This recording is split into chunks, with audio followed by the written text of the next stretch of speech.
महीने के प्रथम रविवार का अगला सत्संग 3 मार्च 2024 को होगा। सत्संग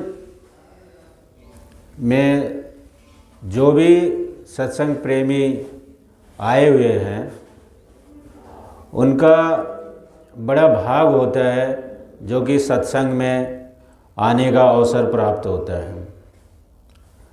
सत्संग एक ऐसी निर्मल धारा है जिसमें व्यक्ति को बार बार नहाना चाहिए, क्योंकि जैसे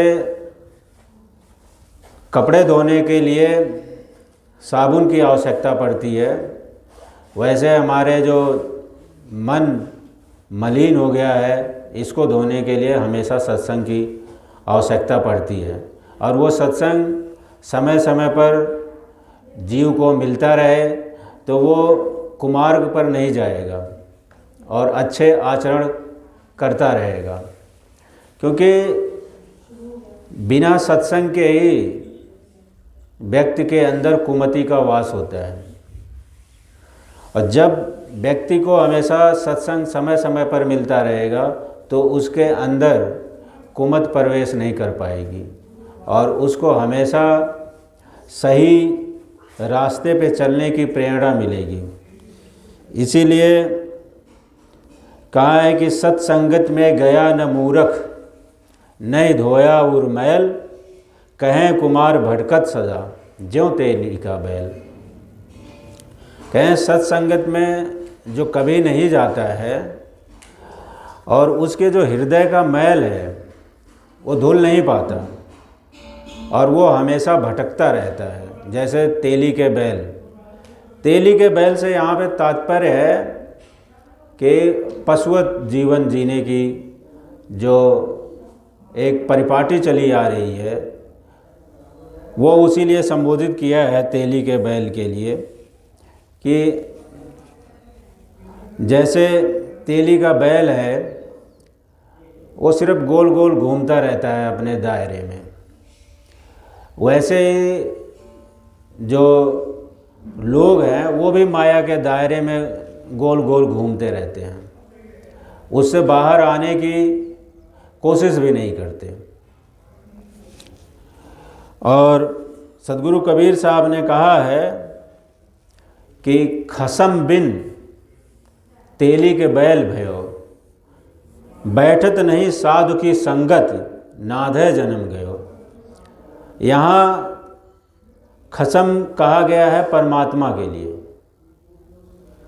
कि अगर जिसके जीवन में आत्मज्ञान नहीं है और परमात्मा के लिए वो भक्ति नहीं कर रहा है तो वो तेली के बैल के ही समान है, क्योंकि उसके ज़िंदगी का कोई लक्ष्य नहीं है, वो लक्ष्य विहीन ज़िंदगी जी रहा है।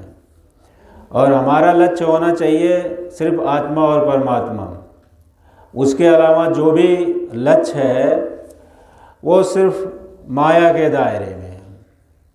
इसीलिए कहते हैं चिंता तो हरिनाम की और न चितवे दास, और जो कुछ भी चितवे नाम बिन, सोई काल की फास। नाम के अलावा अगर हम कोई भी चिंतन करते हैं तो वो काल का जाल है, और उस काल के जाल से बचने के लिए ही हमें जो संत है समय समय पर हमें चेताते रहते हैं। और ये इसलिए चेताते हैं क्योंकि संसार के लोग माया में इस तरह से अपने आप को डुबा दिया है कि उससे निकलने की जरा से भी कोशिश नहीं करते। और ये सभी को पता है कि इस दुनिया में आए हैं तो जाना होगा, लेकिन इतना भ्रष्टाचार, इतना चोरी, इतना झूठ, इतना बेईमानी फिर भी संसार में व्याप्त है, क्योंकि किसी के भी व्यवहार में ये दिखाई नहीं देता कि हाँ ये जो टेम्परेरी संसार में रह रहा और इसको जाना है। जब तक हमारे व्यवहार में ये दिखाई नहीं देगा कि हाँ हमें माया से प्रेम नहीं है, एक साधारण व्यक्ति को भी जब तक ये एहसास नहीं होगा कि हाँ इस व्यक्ति को माया से प्रेम नहीं है, तो फिर भगवान के पास में कैसे हम अपने आप को साबित कर पाएंगे कि हाँ हम माया से अपने आप को दूर रख पा रहे हैं। इसीलिए कहा कि मेरा तेरा करता मूरख, माया देख लुभाना, और या नगरी में रहन न पइयो, जइयो नरक ठिकाना। कहते हैं इस नगरी में रहने का अवसर मिला है, जितनी सांसें मिली है उतना ही कोई भी व्यक्ति रह पाएगा। जहाँ सांसों की पूंजी खत्म हुई उसके बाद में उसको रहने का अवसर प्राप्त नहीं होगा, और एक सांस भी वो एक्स्ट्रा वो नहीं ले पाएगा, चाहे संसार की सारी दौलत हो, चाहे 3 लोग पूरा दान दे दे तब भी नहीं मिल सकता। इसीलिए कहते हैं कि अरब खरब लो संपदा, उदय अस्त लो राज, तुलसी फिर भी मरण है, आवे कौने काज। तुलसीदास जी ने कहा है कि जहाँ से संसार में जहाँ से सूरज उगता है और जहाँ तक डूबता है, अगर वहाँ तक भी राज्य मिल जाए हमें, वहाँ तक की पूरी ज़मीन मिल जाए हमें, फिर भी मरना पड़ेगा। क्योंकि ये जो संसार है पूरा क्षणभंगुर है, और यहाँ पे जितने भी लोग हैं वो सब माया को ही सत्य मान के बैठे हुए हैं। इसलिए कहते हैं माया के जग जग जरे, कनक कामिनी लाग, और कहें कुमार कर बासियो, रुई लपेटी आग। जैसे रुई पूरे शरीर पे कोई अपने लपेट ले तो आग से उसको बचना बड़ा मुश्किल हो जाएगा। यहाँ पे आग से तात्पर्य है काम क्रोध लोभ मोह अहंकार से। ये आग की तरह से है, और जैसे ही हमारे अंदर थोड़ी सी भी मन ने गलती की तो एक रुई के समान वो काम करेगा और हमें वो कुमार्ग पर ले जाएगा। इसीलिए जो ये बातें हैं ये साधारण इंसान पे भी लागू होती है और संतों पे भी लागू होती है, क्योंकि कहते हैं कि संत जो इस संसार में मिलना भी अब बहुत मुश्किल काम है। क्योंकि कहा गया है, कबीर साहब ने कहा है कि कबीरा कलयुग कठिन है, साधु न मिलिया कोय, और चोर उचक के मस्खरे तिनका आदर हुए। इस संसार में जो सच्चे संत हैं उनका आदर नहीं होता है। जितने पाखंडी हैं और जो सत्य से अपने आप को दूर रखते हैं और झूठ और छल का सहारा लेते हैं, उन्हीं की आजकल पूजा हो रही है, जय जयकार हो रही है, और लोग उन्हीं को ही एकदम भगवान की तरह पूजा कर रहे हैं। इसीलिए ये मानुष जन्म बहुत अनमोल है, और इसके लिए भक्ति एक ऐसा रास्ता है जो हमारे इस जन्म को सफल बना सकती है। क्योंकि कहते हैं बंदे तू कर बंदगी, जो पावे दीदार, अवसर मानुष जन्म का मिले न दूजी बार। ये जो मनुष्य जन्म का अवसर हमें मिला है ये बार बार नहीं मिलेगा। क्योंकि जैसे एक पत्ता डाल से गिरता है तो दूसरा पत्ता उग जाता है, और हर पेड़ का एक पतझड़ आता है, और पतझड़ के समय उस पत्ते को जाना पड़ता है। ऐसे ही इंसान को भी इस संसार से एक दिन जाना पड़ेगा। ऐसे ही कुछ ऐसे संत होते हैं जिनके विचार में ये होता है कि साधु वही है जो एक जगह पर न ठहरे। जैसे कि रमता जोगी रहना चाहिए, जैसे उनका कहने का तात्पर्य ये होता है कि जैसे ठहरा हुआ पानी गंदा हो जाता है, ऐसे साधु को भी एक जगह नहीं रहना चाहिए, क्योंकि जो साधु है वो घूमता रहेगा तो चलते हुए पानी की तरह से स्वच्छ रहेगा। लेकिन ये उनके लिए होता है जिनका अपने मन के ऊपर नियंत्रण नहीं है। जिनका अपने मन के ऊपर नियंत्रण रहता है, वो चाहे घर में रहे, चाहे जंगल में रहे, या चाहे एक जगह स्थिर रहे, उससे उसको ऊपर कोई फर्क नहीं पड़ने वाला है, उसका मन गंदा नहीं होगा। और अगर जिसका मन अपने बस में नहीं है, वो चाहे कहीं भी घूमता रहे, इससे कोई फर्क पड़ने वाला नहीं है। जिनका मन बस में नहीं है, उन्हीं को ये समस्या का सामना करना पड़ता है। क्योंकि संत रविदास जी ने कहा है कि मन चंगा तो कटौती में गंगा। उन्होंने कहा कि मन हमारा अगर निर्मल है तो हमें किसी भी समस्या का सामना नहीं करना पड़ेगा। कि कबीर मन निर्मल हुआ जो गंगा का नीर, और आगे पीछे हर फिरें कहत कबीर कबीर। ये जब तक मन हमारा निर्मल नहीं होता है तभी तक हम परमात्मा से दूर हैं।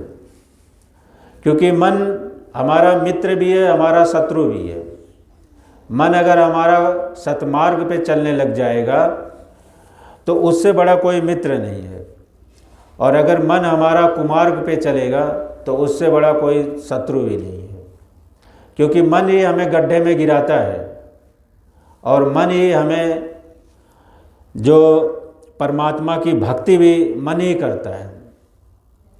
लेकिन ये मन बहुत आलसी है, ये परमात्मा की भक्ति में जल्दी लगता नहीं है। वो सारे काम करेगा लेकिन जो भक्ति को वो टालता रहेगा, भक्ति को प्राथमिकता नहीं देगा। प्राथमिकता वो हमेशा देता है माया को।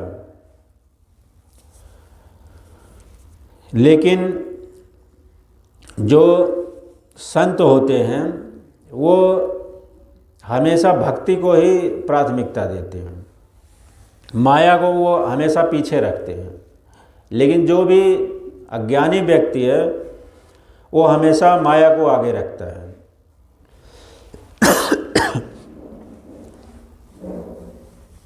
इसीलिए कहा है कि इंद्रिय मन जो बस में राखे, सुमिरन करे नित साचा, कहें कुमार पुकार के ताय न आवे आचा। कह रहे हैं, संत राम कुमार साहब कह रहे हैं कि जो इंद्रिय और मन अपने बस में रखेगा उसको कोई आँच नहीं आएगी। इसीलिए जो साधु है उसके लिए कहा कि रमता भरमता फिर रहे इस दुनिया के माही, और कुमार पड़े यमफंद में सद्गुरु देखा ना है। उन्होंने कहा कि इस दुनिया में चाहे कोई रमता रहे या भरमता रहे, इससे कोई फर्क पड़ने वाला नहीं है अगर सद्गुरु से उसका मिलाप नहीं होता है तो। क्योंकि हमारा जो उद्देश्य है वो इस जीव को बंधन से छुड़ाने के लिए है। ये जीव परतंत्र है, स्वतंत्र नहीं है। क्योंकि कुछ भी चीज़ें हैं जो उसके हाथ में नहीं है। उसका जन्म कहाँ पे होगा, किस जगह होगा, ये उसके हाथ में नहीं है। किस घर में होगा ये भी नहीं जानता, किस जाति में होगा, किस धर्म में होगा, ये भी उसके हाथ में नहीं है। इसी तरह से मृत्यु का भी है कि उसको नहीं पता है कब, कहाँ और कैसे होगी। इसीलिए इस जीव को जो इस गुलामी की जो दास्ता है, इससे बाहर निकलना है, और इसी के लिए भक्ति की जाती है। इसीलिए कहते हैं बंधन बधा सो जीव है, रमता रहे सो साध, अकुमार शब्द सिंधु में रमि रहा ताका मधा अगाध। उन्होंने कहा कि रमना कहाँ है, संसार में रमने से मुक्ति होने वाली नहीं है। उन्होंने कहा रमना है तो शब्द में रमना है, क्योंकि शब्द में रमने से ही हमारा कल्याण होने वाला है। बिना शब्द में रमे कल्याण होने वाला नहीं है। उन्होंने कहा कि जीव बंधन में बंधा हुआ है, वो कितना भी घूमता फिरता रहे, उसका जीवन मरण से छुटकारा नहीं होगा।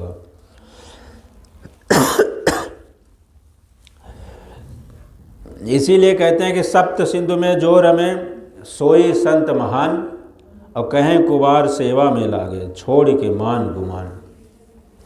जो ये शब्द की भक्ति है, इसमें हमें अपने जो मान सम्मान है और ये जो झीनी माया है, इसका त्याग करके आगे बढ़ना पड़ेगा। क्योंकि अगर बिना जो अपना मान गुमान अगर नहीं छोड़ेंगे तो किसी भी अच्छे गुरु के पास हम पहुंच नहीं पाएंगे, क्योंकि हमारा जो मान है वो सामने आए। इसीलिए जो गुरु के पास जो पूरी तरह से अपने आप को समर्पित कर देता है, वही भक्ति में आगे बढ़ पाता है। जो गुरु के पास समर्पण नहीं कर पाता वो पीछे रह जाता है, क्योंकि समर्पण बहुत आवश्यक है। बिना समर्पण के भक्ति में कोई सफलता पा जाए ये हो नहीं सकता। क्योंकि जो भी इस संसार में आया है वो मालिक से बिछड़ा हुआ है, और मालिक से मिलने के लिए ही तड़प होनी बहुत ज़रूरी है। इसीलिए कहते हैं कि जब तक लगन न लागे तब तक सूरत कबहु ना जाए। जब तक हमारे अंदर लगन नहीं लगेगी तब तक हमारी सुरती कभी भी आगे नहीं बढ़ेगी। इसलिए अपनी लगन को बढ़ाना बहुत आवश्यक है। बिना लगन बढ़ाए हमें भक्ति में आगे बढ़ना है तो लगन को ज़्यादा से ज़्यादा बढ़ाना पड़ेगा। बिना लगन को बढ़ाए हुए लोग भक्ति में लगे तो रहते हैं पूरे ज़िंदगी भर, लेकिन वो जिस लक्ष्य के लिए भक्ति करते हैं वो पूरी नहीं हो पाती है, क्योंकि कहीं ना कहीं लगन की कमी रह जाती है। और लगन की कमी इसलिए भी रह जाती है क्योंकि वो भक्ति को प्राथमिकता ना दे करके माया को प्राथमिकता देते हैं। यही कारण है कि जिससे ये जो अनमोल मानुष जन्म मिला है ये कौड़ी के बदले चला जाता है। और ये बात आदमी को तब समझ में आती है जब उसका अंत समय आता है, तब उसको ये लगता है कि हमने तो जीवन व्यर्थ ही गंवा दिया, और वो भी कुछ चंद सिक्कों के लिए। इसीलिए समय रहते भक्ति में लग जाना है और भक्ति को ही प्राथमिकता देनी है। उसके आगे कोई भी काम है उसको पीछे छोड़ देना है। सबसे पहले भक्ति, उसके बाद भी काम। इसीलिए जो संत होते हैं वो इधर उधर घूमते हैं, तलाश करते हैं और लोगों को समझाते भी हैं कि भक्ति में लगो, लेकिन लोग बहुत लापरवाह हैं। इतना लापरवाह हैं कि अपने जो इस हीरे से जन्म को, उस मोल को समझते नहीं हैं, और वो अपनी सारी एनर्जी माया के लिए खो देते हैं। लेकिन जो संत घूमते हैं, समझाते हैं, वो उनका अपना स्वार्थ नहीं होता है, वो सिर्फ समाज के लोगों को चेताना चाहते हैं कि कैसे लोग भक्ति में लगे। इसीलिए कहते हैं कि जो बिछड़े हैं प्यारे से, वो फिरते दर बदर मारे, हमारा साहब है हमदम हमन को बेकरारी का। उन्होंने कहा है कि जब प्यारे से बिछड़े हैं वो दर बदर भटकते हैं, लेकिन जिस संत को आत्मज्ञान हो जाता है और सद्गुरु मिल जाते हैं, उसको कहीं भी भटकने की आवश्यकता नहीं पड़ती है। क्योंकि भटकाव कब तक है? जब तक मिलन नहीं है, और जब मिलन होने के बाद में भटकाव खत्म हो जाता है। इसीलिए कहते हैं जब अपने ही घर में खुदाई है तो काबा में सजदा कौन करे, जब दिल में ख्याल सनम हो ऐसा तब गैर की पूजा कौन करे। कह रहे जब अपने ही घर में, मतलब मनुष्य शरीर में ही परमात्मा खुद अपना निवास स्थान बना के बैठ गए हैं, और हम ढूंढते कहाँ पे है उनको? तीर्थ में, नदी में, लेकिन वहाँ पे मिलने वाले नहीं है, क्योंकि हम बाहर ढूंढ रहे हैं। इसीलिए कहते हैं वस्तु कहीं ढूंढे कहीं किस भी दिया हुआ है हाथ। जो वस्तु हमारे अंदर है हम उसको बाहर ढूंढ रहे हैं। इसलिए जो चीज़ जहाँ है जब वहीं ढूंढी जाएगी तभी मिलेगी। इसीलिए कहते हैं तू सामने आ मैं सजदा करूं, फिर लुप्त है सजदा करने का, तू और कहीं मैं और कहीं, यह नाम का सजदा कौन। जैसे लोग राम राम का जाप करते हैं, राम राम करते रहते हैं ज़िंदगी भर, लेकिन उनको कुछ दिखाई नहीं देता। वैसे ही हर धर्म में कुछ न कुछ लोग जाप करते रहते हैं। कबीर पंथ में भी लोग सद्गुरु सद्गुरु और सत्य नाम जपते रहते हैं, लेकिन ये जपने के लिए तब तक शुरुआत के लिए ज़रूरी है। जैसे बच्चा जब स्कूल जाता है तो ABCD और हिंदी की जो 12 कड़ी होती है उसको वो पढ़ता है, तो ऐसे ही ये जाप भी है शुरू के लिए आवश्यक है। जैसे बच्चा पहली क्लास में जाता है तो उसको अक्षरों का ज्ञान होना चाहिए।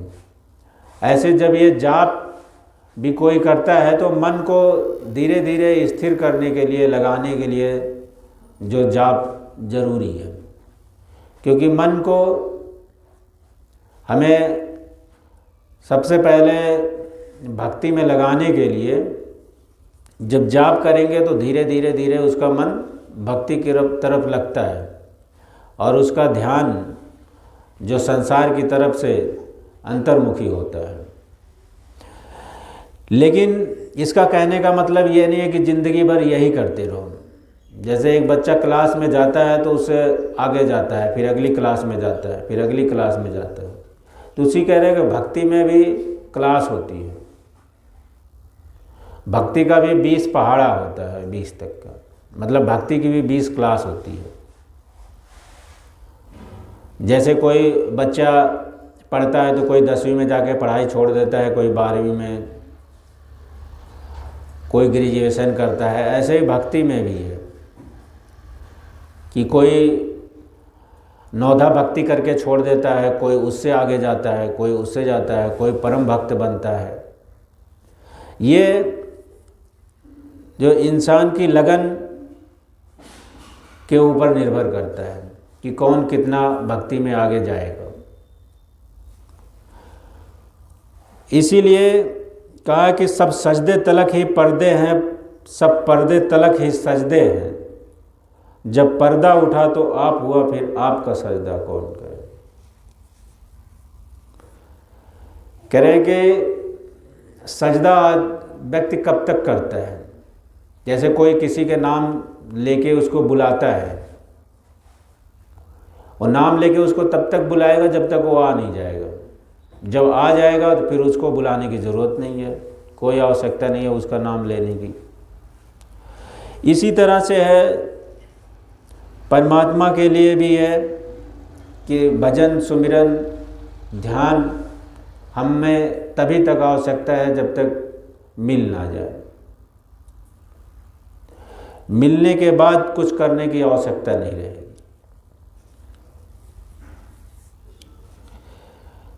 इसीलिए कहते हैं कि जब सत्पुरुष हमारे शरीर रूपी घर में बैठे हुए हैं तो हमें अन्यत्र जाने की कहीं आवश्यकता नहीं है।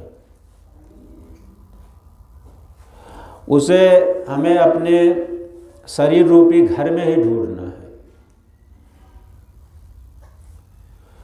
क्योंकि जो वस्तु जहाँ पर होगी वहीं पर ढूंढेंगे तभी मिलेगी। और कुछ लोग ये सोचते हैं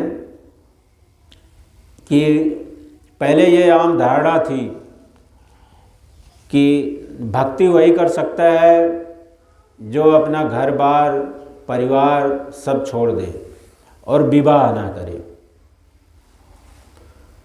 लेकिन सदगुरु कबीर साहब ने कहा कि नहीं, गृहस्थी भी भक्ति कर सकता है, क्योंकि संसार में करोड़ों लोग हैं और संसार कितने लोग छोड़ते हैं, मान लो उसमें से हजारों छोड़ते हैं, लाखों छोड़ते हैं। सदगुरु कबीर साहब ने कहा फिर बाकी लोगों का क्या होगा। जो लोग घर परिवार छोड़ के जंगल में जाएंगे, तपस्या करेंगे, अगर वो अपना आत्म कल्याण करते हैं तो बाकी लोगों का क्या होगा। इसीलिए उन्होंने कहा कि गृहस्थ आश्रम बहुत श्रेष्ठ है, संयमित जीवन सबसे उच्च है। उन्होंने कहा कि जैसे अतिका भला न बरसना, अतकी भली न धूप, अतिका भला न बोलना, अतकी भली न चूप। किसी भी चीज़ की हमारे जीवन में अधिकता नहीं होनी चाहिए। हमारा जीवन संयमित होना चाहिए, वो सबसे ज़्यादा श्रेष्ठ है। और इसीलिए सदगुरु कबीर साहब ने कहा कि कुछ न कुछ काम करो।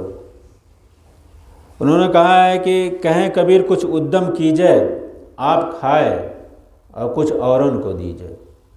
उन्होंने कहा कि साधु का तात्पर्य ये नहीं है कि निकम्मा होके बैठ जाए और वो समाज और देश के ऊपर बोझ बन जाए। उन्होंने कहा संसार को संत देते हैं, उनका काम है संसार को देना, ना कि समाज के ऊपर बोझ बन जाए। इसीलिए उन्होंने कहा है कि जो ऐसे संत होते हैं जो कुछ खुद अपना उद्यम करते हैं, दान भी देते हैं और किसी से लेते भी नहीं हैं, वो कहते किसी भी संसारी के कर्जदार नहीं होते। जो साधु सिर्फ दान लेता है, कोई काम नहीं करता है, वो समझो अपने ऊपर एक तरह से बोझ और डाल रहा है। क्योंकि अगर वो भजन नहीं करेगा तो जो उसने बिना उद्यम किए जो खाया है, जो किसी संसारी का जो कर्जा है उसके ऊपर, वो उसको चुकाना पड़ेगा और उसके लिए वो भारी पड़ेगा। इसीलिए कहते हैं कि संसारी का टुकड़ा 9 अंगुल दांत और भजन करे सो उबरे, नहीं तो फाड़ डालेंगे आप।